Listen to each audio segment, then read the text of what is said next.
Non, mais on a fait tellement dans la vie qu'on ne sait pas par le quoi. dernier projet. Architecte tropicalisé. J'ai vécu en Afrique, en Côte d'Ivoire, 10 ans, de 76 à 86. Et maintenant, depuis 35 ans, je suis à la Martinique, French West Indies, Caraïbes. Et qu'est-ce qui vous a motivé pour aller aux Antilles C'est des rencontres. Oui. Ça veut dire, en Afrique, j'ai rencontré quelqu'un qui était d'origine de là-bas. Oui. Et il m'a tellement apprécié qu'il m'a poussé dans ses relations à la Martinique. Et en Afrique, je faisais des grandes écoles publiques et tout ça. Et petit à petit, à Martinique, ils m'ont transformé en centres commerciaux. En effet. Et maintenant, je suis devenu spécialiste des centres commerciaux.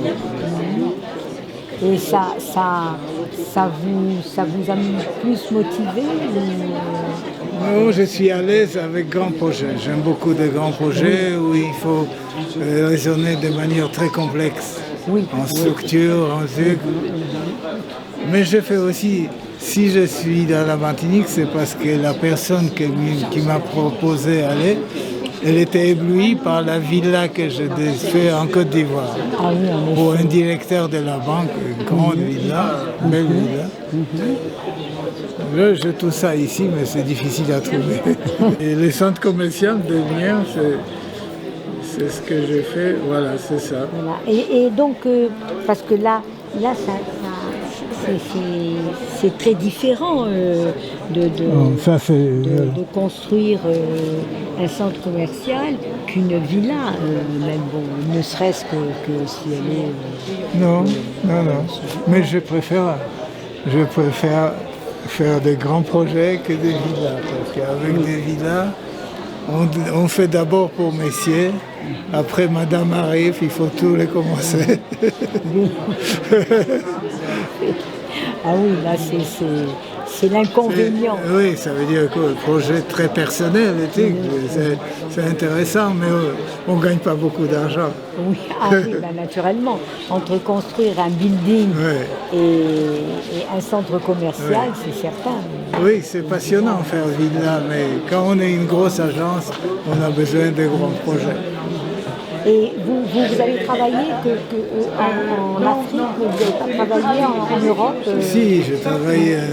De toute façon, au début, je faisais partie d'une société d'architecture parisienne qui m'a projeté sur l'Afrique. Et après, j'ai trouvé ma propre clientèle qui m'a projeté ailleurs. Mais on a gagné beaucoup de concours. C'était toujours concours. On a perdu beaucoup aussi, mais on a gagné. Et que pensez-vous de vos contemporains, des architectes comme Nivelle L'architecture est une explosion d'imagination. On peut tout faire, c'est fantastique. Si on s'intéresse, c'est vraiment le summum d'art maintenant. Maintenant, on est ébloui par ce qu'ils font en Chine. Oui. En Chine, des magnifiques musées de l'architecture d'art, grande échelle, extraordinaire. Mais mondialement, il y a à mon avis, un avenir énorme d'architecture.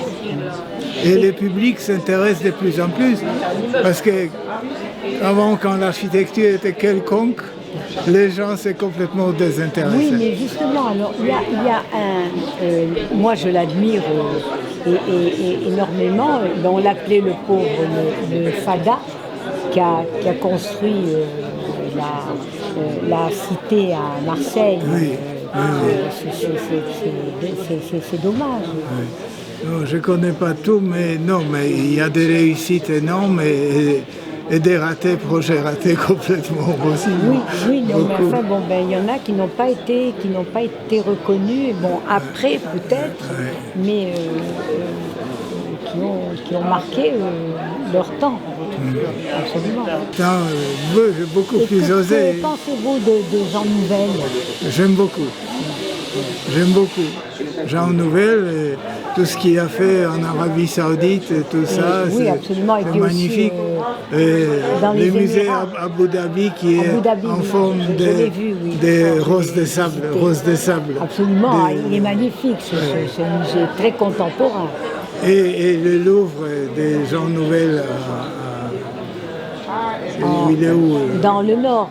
Non, il est aussi dans l'Arabie. Je ne sais pas si c'est des espèces de grands coupoles semi-transparentes, magnifiques. Il a fait aussi un magnifique hôtel dans les roches, creusé dans les roches, dans les falaises. 5 étoiles, magnifique hôtel. Non, c'est remarquable. De temps en temps, il rate des choses aussi. Oui, il y a deux grands tours maintenant à côté des périphériques. Il y a 2 grands tours à côté des périphériques, un peu déboîtés. Hein. Et que pensez-vous de cette grande tour à Dubaï? J'adore. J'ai vu ces grands cabinets d'architecture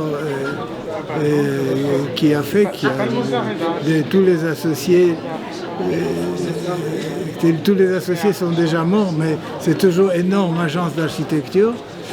Et j'étais le jour même là-bas quand ils ont ouvert cette tour. J'ai eu l'occasion de monter au dernier étage avec l'ascenseur le plus rapide au monde. Vous n'aviez pas le vertige?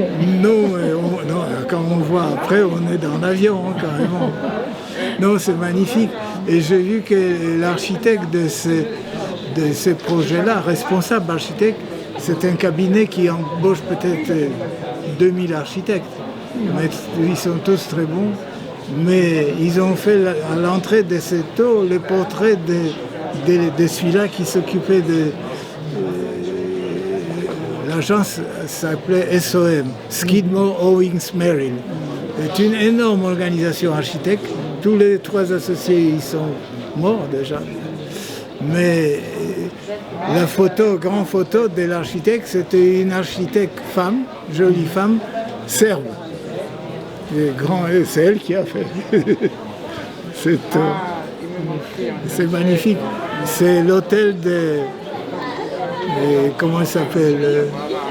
C'est couturier Armani. Hôtel de l'Armani. Je vous remercie, monsieur. Merci. Cette délicieuse interview. Moi, je suis fin carrière, mais mon fils est architecte, sa femme est architecte, et ma fille est architecte d'intérieur.